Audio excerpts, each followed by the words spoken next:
Você que trabalha já fez algum tipo de entrevista.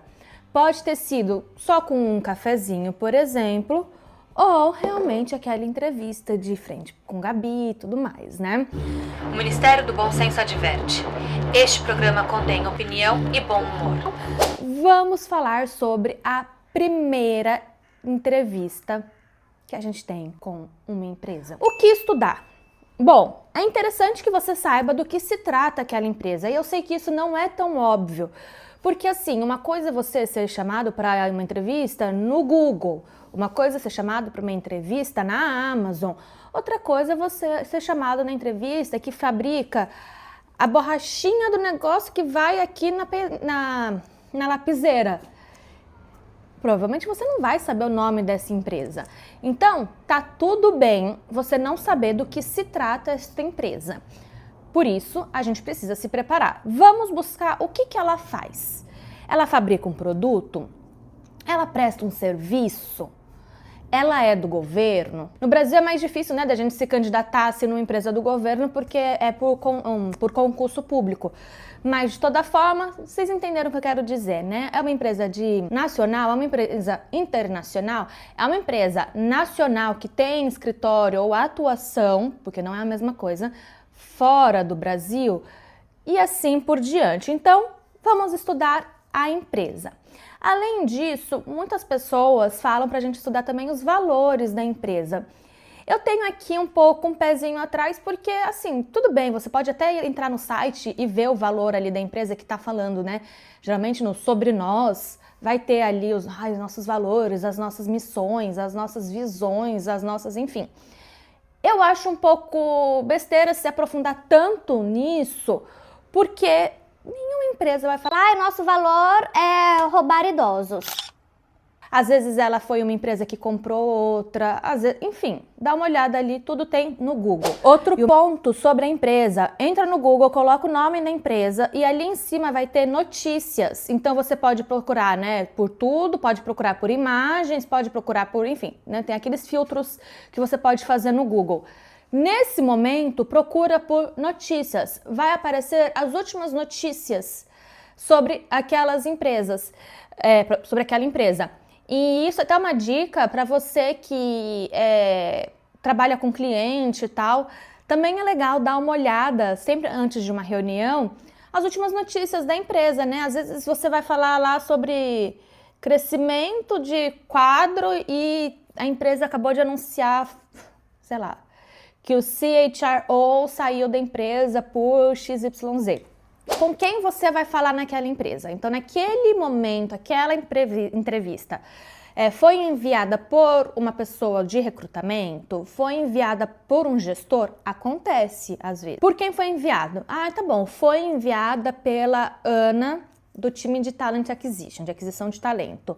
Ok, eu vou lá no LinkedIn e procuro o perfil dela.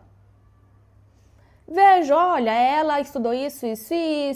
Às vezes vocês têm até alguma coisa em comum, sei lá, vocês estudaram em Botucatu, não sei. Ou vocês trabalharam numa mesma empresa, talvez não na mesma época, né? Dá uma quebrada de gelo. Não é toda empresa que dá tempo dessa quebrada de gelo, mas qualquer coisa você já tem ali anotado. Lembrando que a primeira entrevista, geralmente, ela é mais genérica, então a gente não quer saber se você sabe exatamente o que faz.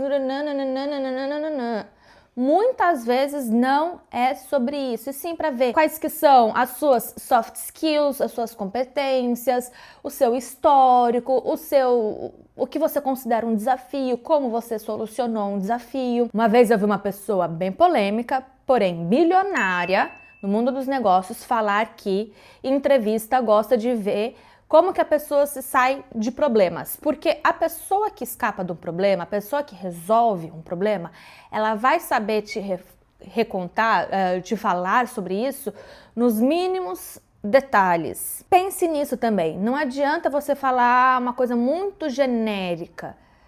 Tenha ali estudado e anotado uma situação que foi desafiadora, ou uma situação que você teve que falar com outras áreas, uma situação que você teve que falar um não para um cliente. Já aconteceu de eu ter entrevista que a primeira ali de cara com a entrevistadora, com a recrutadora, foi mais técnica? Já. Então tenha aí isso em mente. Próximo ponto, sobre você. Gente, quando o recrutador, o entrevistador te perguntar, me fale um pouco mais sobre você, não é para você ler o seu currículo, porque tudo isso a gente consegue deduzir com o currículo em mãos. Agora, o sobre você é resumir a sua trajetória. É aquele famoso elevator pitch, sabe? Que você tem que falar de você por 30 segundos no elevador quando você encontra qualquer pessoa importante. Você não vai chegar ali, encontrou um super fã seu, super fã não, né? Um super ídolo seu e ficar falando, então porque eu me formei, não, você faz um resumo de você. Sou internacionalista, cientista política, trabalhei muitos anos na parte de tecnologia, de empresas, com isso, isso e isso. Hoje a minha carreira é voltada em isso, isso e isso, é o que eu mais gosto de fazer, é onde eu me destaco, blá, blá, blá, blá, blá. Então você falou sobre o seu currículo, mas você não leu o seu currículo. Mais um ponto, currículo, minha gente, é uma folha. Não precisa estar tudo detalhado. Se você quiser detalhar mais, coloca ali no seu perfil do LinkedIn mais detalhado. Eu mesma coloco a descrição do meu cargo somente nos meus últimos 5 anos. Então, no cargo que eu estive nos últimos 5 anos, por coincidência, foi no mesmo lugar, mas se não tivesse sido, eu ia colocar aquele que eu fiquei 2 anos, aquele que eu fiquei 3 anos, e aí eram 2 cargos que eu colocaria ali a descrição, mas só para a pessoa saber onde eu estava nos últimos 5 anos, porque, na minha opinião, é uma boa fração de tempo para a gente se situar. Então, você pode sim colocar desde o seu primeiro emprego, mas coloca lá, em 2010, tal empresa como tal coisa. 2012, tal empresa como tal coisa. Não precisa necessariamente colocar lá todo o descritivo do que você fez em 2010. Ana, eu estou começando a carreira. O que eu coloco no meu currículo? Bom, coloca a sua área de atuação. Então, eu quero seguir para tal caminho, quero trabalhar em tais tipos de empresa. Coloque suas competências, né? Então, eu sei fazer Java, C++, o pacote Microsoft, enfim. No meu caso, línguas é muito importante. Então, eu sempre coloco em destaque, logo embaixo do meu nome, antes de qualquer experiência, eu coloco idiomas. No final, muitos recrutadores perguntam, você tem alguma pergunta? Quantas vezes eu falei, não, tá tudo bem. Porque naquele momento a gente já tá cansado da entrevista, estressado, esgotado mesmo. Às vezes a gente fala, não, tá tudo certo, porque o que mais a gente quer é sair daquela sala e, né? Eu já cometi esse erro. Tenha alguma pergunta. Seja sobre a vaga que não ficou bem explicado, seja uma curiosidade sua sobre a empresa, seja qualquer coisa, mas tenha uma pergunta. Na minha opinião, demonstra interesse na empresa. Eu quero saber mais. Se você quiser, você pode perguntar também quais são as próximas etapas, caso o recrutador não fale. Muitas vezes eles falam. Tem alguma coisa que não está claro para você, que você gostaria de me perguntar mais detalhadamente? Isso é muito legal, porque muitas vezes o recrutador tem um script para seguir. E aí, às vezes ali, quando você falou alguma coisa sobre você ou tal situação, a pessoa até pensou em falar, poxa, eu queria saber um pouquinho mais sobre isso. Mas como esse recrutador está seguindo um script, acaba não perguntando. Esse seria o momento, uma brecha para você abrir para essa pessoa te perguntar mais detalhes sobre alguma coisa. Roupa. Podem falar o que for, que isso daí é... agora até me fugiu o nome das palavras negativas que a gente tem sobre julgar as pessoas pela aparência. Pode falar o que for, mas todo mundo faz isso. Todo mundo faz isso. Você faz isso quando você está num elevador e entra alguém. Você faz isso quando você entra num ônibus e você olha o cobrador. Tá sorrindo, tá triste, tá puto, tá aquela... Neste caso, a roupa é, sim, importante. Ela é a vitrine e existem inúmeros livros, textos, vídeos no YouTube que falam sobre como as pessoas julgam e já têm uma opinião sobre você nos primeiros 10 segundos. E eu diria mais, numa entrevista, eu acredito que as pessoas ali já sabem se elas gostaram de você ou não nos primeiros 30 segundos. Esteja com uma roupa adequada.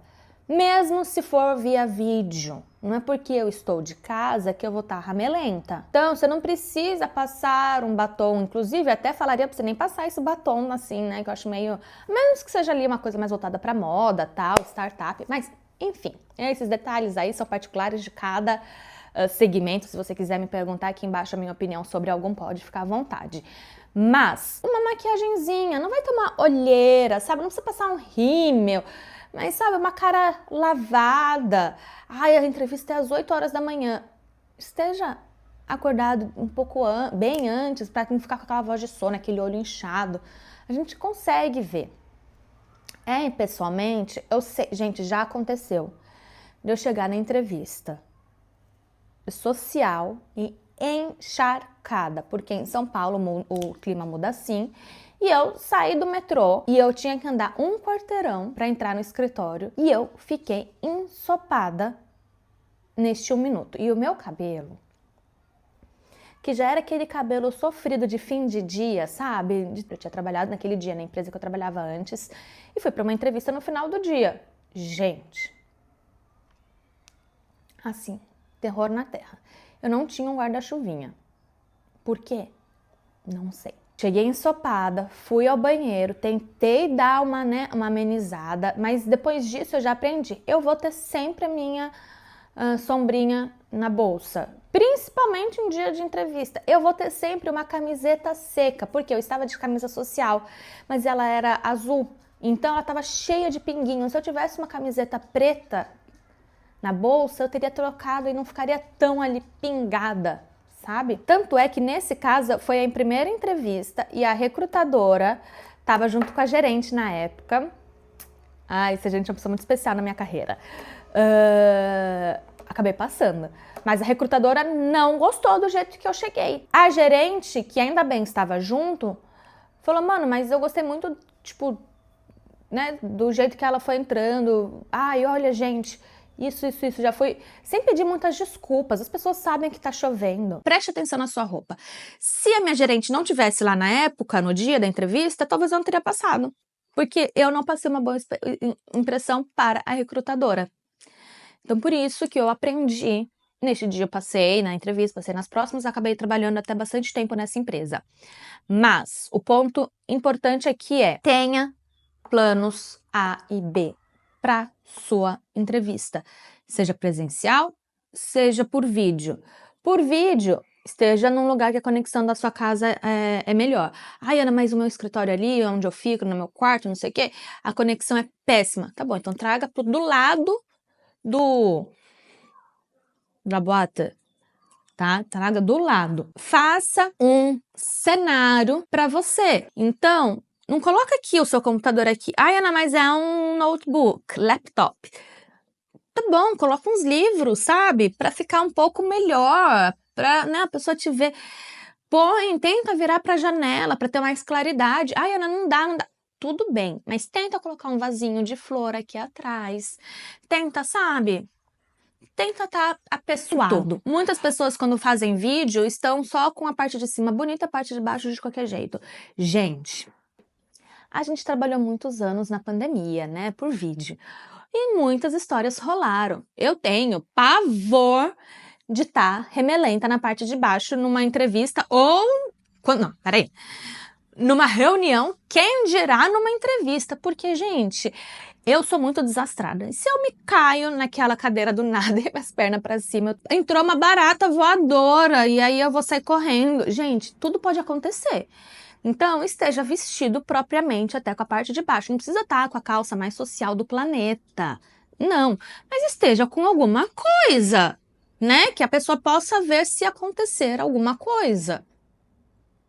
Ponto importante aqui pro presencial que eu tinha anotado. Manere no perfume. Ai, gente, eu sei. É um tema delicado. É melhor estar de perfume do que estar cheirando suor, né? Eu sei. Mas toma cuidado. Porque às vezes fica muito exagerado e quando a gente está acostumado, a gente não percebe. E para ambos os casos, tanto no presencial quanto no online, no vídeo, sorriso. Não importa se você ficou ensopado na chuva, não importa o que aconteceu. Você tem 15 minutos provavelmente para se vender aqui para essa empresa. Então, entrou na sala online, entrou na sala presencial. Oi, bom dia, boa tarde, boa noite, prazer em conhecê-lo, nananã, ai que bom, nananã, sorriso, porque sorrir é muito bom. Não precisa falar que você tá nervoso. O recrutador, o gerente, sabe. Então, muitas vezes, eu falava, ai, eu tô nervosa, pera. Calma. Aí eu entrei, comecei, falei, né, bom dia, boa tarde, boa noite, tal, tudo bem. Aí a pessoa me perguntou um negócio e eu fui falar. Só que nisso que eu fui falar, eu me embolei inteira. E aí eu já ia falar, é que eu tô nervosa. Daí eu falei, reformulando. Tá. E aí quando a pessoa vê que você tá se concentrando, é até legal, porque isso mostra pra ela que você tá preocupada com aquela situação, que você tá empenhada, que aquilo é importante pra você. Tudo é habilidade, competência, e quando é competência, quando é uma habilidade, a gente pode desenvolver. Espero que você vá muito bem na sua próxima entrevista. Muito obrigada por ter assistido até aqui. Nos vemos no próximo programa, neste mesmo horário, neste mesmo canal. Beijo, beijo, beijo. Tchau!